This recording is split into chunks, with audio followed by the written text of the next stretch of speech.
আজকে শেয়ার করছি ব্রয়লার মুরগির ভীষণ মজার রেসিপি। এভাবে একবার পরিবারের সঙ্গে শেয়ার করে দেখতে পারেন। আসসালামু আলাইকুম everyone, welcome back to my channel.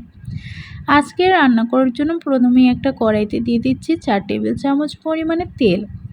এখন দিচ্ছি 1/4 টিস্পুন পরিমাণে লবণ, 1/4 টিস্পুন পরিমাণে হলুদের গুঁড়া।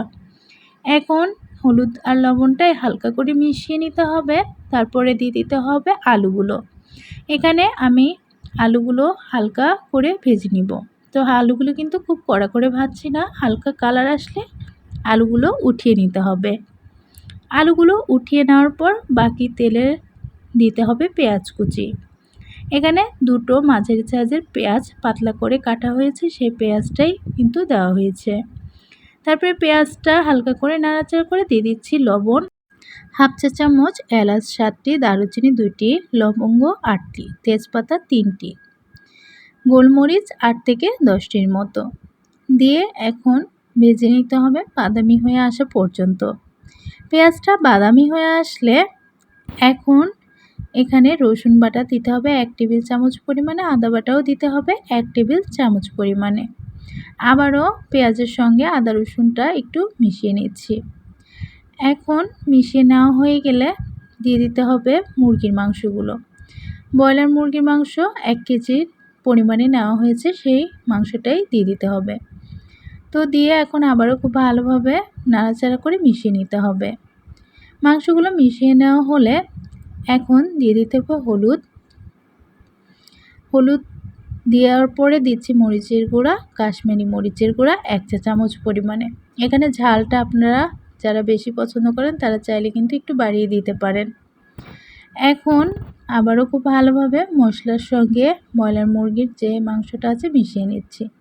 তারপরে দিয়ে দিচ্ছি স্বাদ অনুযায়ী লবণ। 5 মিনিট মধ্য আঁচে নেড়ে নিতে হবে। তারপরে এখানে একটা ঢাকা দিয়ে রান্না করে নিতে হবে। আমি ঢাকনিটা দিয়ে রান্না করে নিচ্ছি 5 মিনিট। ফিরে আসলাম 5 মিনিট পর। তো 5 মিনিট পর দেখতে পাচ্ছেন অনেকটা কিন্তু ঝোল উঠে এসেছে। এখন ঝোলটার সঙ্গে কিন্তু যে ঝোলটা উঠেছে নাড়াচাড়া করে কিছুটা সময় রান্না করে নিতে হবে। এই পর্যায়ে দিচ্ছি ধনে গুঁড়া, জিরে গুঁড়া 1 চা চামচ, গরম মশলা গুঁড়া হাফ চা চামচ দিয়ে আবারও খুব ভালোভাবে মশলাগুলো মাংসের সঙ্গে মিশিয়ে নিচ্ছি। তো এভাবে কিন্তু মিশিয়ে নেওয়ার পর এখন আবারও ঢাকা দিয়ে 10 মিনিট কম করে আঁচে রেখে রান্না করে নিতে হবে, আঁচটা একদম লোতে রেখে। এরপর ভেজে রাখা আলুগুলো দিয়ে দিতে হবে মুরগির মাংসের সঙ্গে। এই আলুগুলো এখন আবারও খুব ভালোভাবে কষিয়ে নিতে হবে, কিছুটা সময় কষিয়ে নিতে হবে। তারপরে এখানে দিয়ে দিতে হবে গরম পানি 2 কাপ বা প্রয়োজন অনুযায়ী। এখানে গরম পানি দিয়ে আবারও মশলার সঙ্গে একটু মিশিয়ে নিচ্ছি।